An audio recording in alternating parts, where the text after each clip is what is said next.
अस्सलामु अलैकुम नाजरीन, उम्मीद है कि आप सब खैरियत से होंगे।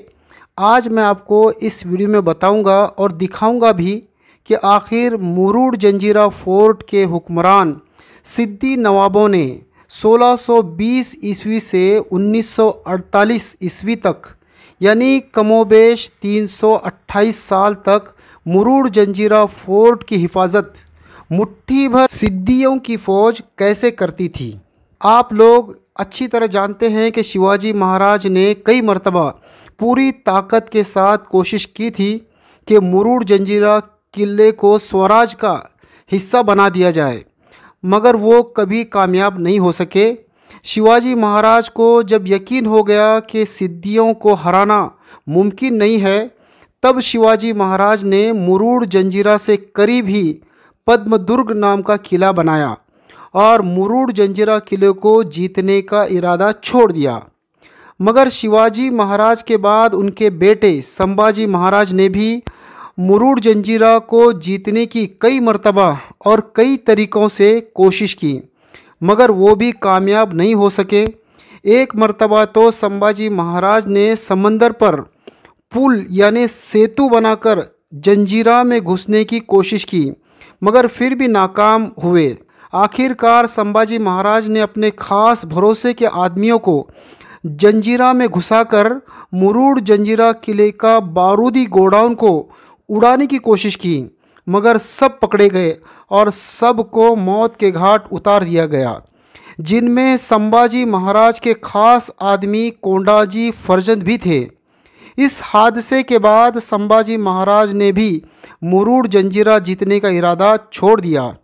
इसके बाद भी मुग़ल, अंग्रेज़, पोर्तुगीज़ों ने भी कई मर्तबा कोशिश की, मगर मुरूड जंजीरा को कोई जीत नहीं सका। आखिर हिंदुस्तान आज़ाद होने के बाद 3 अप्रैल 1948 को सिद्दियों के आखिरी नवाब मोहम्मद खान ने जंजीरा किला हिंदुस्तान में कुछ शर्तों के साथ विलीन कर दिया।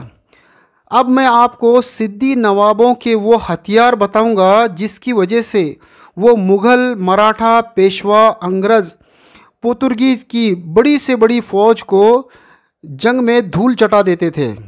वो हथियार इस किले से करीब राजपुरी गांव की जामा मस्जिद में आज भी मौजूद है। चलो मैं आपको अंदर चलकर वो हथियार दिखाता हूँ, ताकि दुनिया वाले देख लें कि इस्लाम इतनी तेज़ी के साथ दुनिया में क्यों और कैसे कामयाबी के साथ फैलता है। देखिए, ये वही सिद्दी नवाबों की पुराने ज़माने की शाही जामा मस्जिद है। इस मस्जिद के अंदर हम जब जाएंगे तो इस मस्जिद के अंदर हमको नज़र आएगा एक पुराना वज़ू करने का हौज। इस पानी के हौज के अंदर ही वो राज छुपा हुआ है जो मैं आपको बताना चाह रहा हूँ। चलो तो हम अब मस्जिद के अंदर आ चुके हैं और यहाँ पर देखिए, ये पानी का हौज मस्जिद के सामने है। ये पुराने ज़माने का ही है और आज भी इस्तेमाल में है। और ऐसा हौज आपने पुरानी जामा मस्जिदें जितनी भी हैं या शाही मस्जिदें हैं, उनके सामने आपने अक्सर ऐसा पानी का हौज देखा ही होगा। आप कहेंगे कि इस पानी के हौज को दिखा कर आप क्या बताना चाहते हैं, तो इस पानी के हौज को दिखाकर मैं आपको बहुत बड़ी बात बताना चाह रहा हूँ। आप इस वीडियो को गौर से देखें और सुनें। देखिए, ये मीनार आप देख रहे हैं मस्जिद का, ये पुराने ज़माने की मस्जिद है। देखिए, पत्थरों को तराश कर ये मस्जिद बनाई गई है। ऐसा नहीं कि मैं आपको नई मस्जिद दिखा रहा हूँ, ये सिद्दियों के ज़माने की ही शाही जामा मस्जिद है।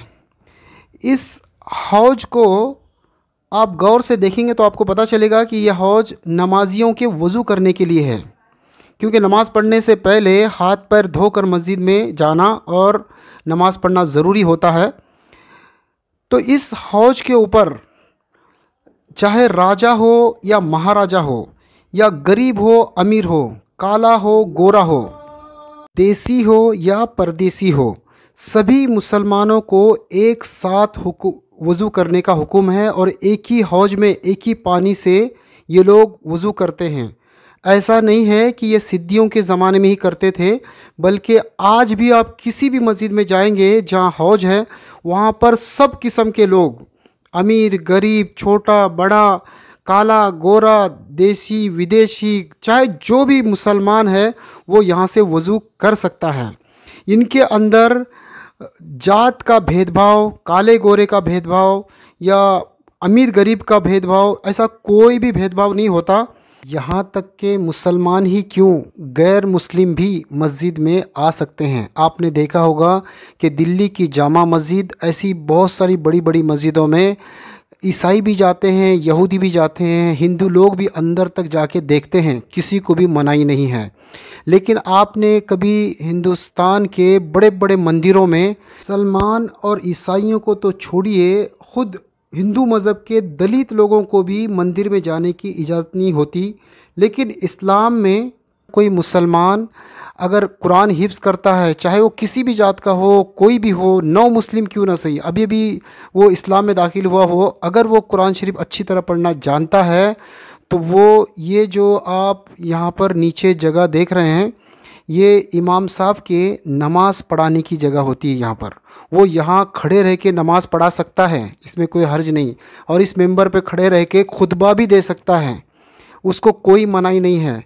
और यहाँ पर जो कुरान शरीफ रखा हुआ है और किताबें आप इस मस्जिद में देख रहे हैं, हर मुसलमान इसको छू भी सकता है, और इन कुरान शरीफ को और यहाँ जो बेंच पे हदीस रखी है कोई भी पढ़ सकता है, कोई उसको मना नहीं कर सकता।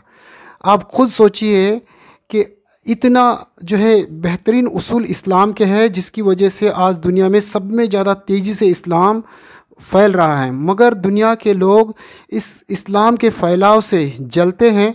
इसीलिए इस्लाम को झूठी झूठी बातें गढ़कर बदनाम करते हैं। सिद्धियों ने या मुसलमानों ने अगर किसी को सज़ा दी है तो वो किसी जुर्म पर सज़ा दी है। इसीलिए मुसलमानों के दौर में हिंदुस्तान बहुत तरक्की कर रहा था, और यूँ समझे कि अमन व अमान के साथ लोग थे, क्योंकि अमन व अमान होगा तो हिंदुस्तान तरक्की करेगा। इस तरक्की को देखकर ही ब्रिटिश लोगों ने हिंदुस्तान में कब्ज़ा जमाया कि ये सोने की चिड़िया बन गई है, और यहाँ से 200 साल तक माल लूट कर ले जाते रहे। अगर मुसलमानों ने हिंदुस्तान को लूटा होता तो ब्रिटिश यहाँ क्यों आते लूटने के लिए, यहाँ कुछ होता ही नहीं। तो ब्रिटिशों के यहाँ आकर 200 साल तक हिंदुस्तान को लूटना इस बात का सबूत है कि मुसलमानों ने यहाँ पर बहुत ही अमन अमान से लोगों को रखा था।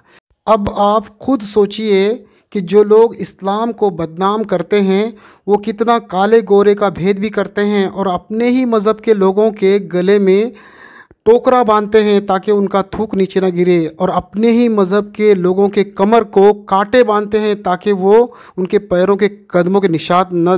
तो आप खुद गौर करिए और इस बात को समझिए कि इस्लाम को लोग क्यों बदनाम कर रहे हैं, और इस्लाम को जितना बदनाम कर रहे हैं, इस्लाम उतना ही ज़्यादा तेज़ी से पूरी दुनिया में फैलता जा रहा है।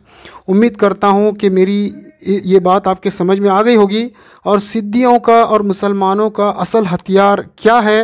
लोगों के अंदर समानता है, और लोगों के, और हिंदुस्तान में भी जब मुसलमानों की हुकूमत थी तो यहाँ अमन व अमान था, और हर लोगों को शांति के साथ जीने का मौका मिलता था, और मुल्क इससे तरक्की करता था, और गुनहगारों को सख्त सज़ा दी जाती थी। उन्हीं सज़ाओं का जिक्र करके मुसलमानों को आज बदनाम किया जाता है, लेकिन ये नहीं बताया जाता कि सज़ा किन को दी जाती थी। उम्मीद करता हूँ कि मेरी ये बात आपके समझ में आ गई होगी। अगर ये वीडियो आपको अच्छी लगी है और ऐसी वीडियो अगर आप बार बार देखना चाहते हैं तो इस वीडियो को ज़रूर लाइक भी करें, चैनल को सब्सक्राइब भी करें। चलो तो मिलते हैं ऐसी किसी और वीडियो के साथ। अल्लाह हाफिज़।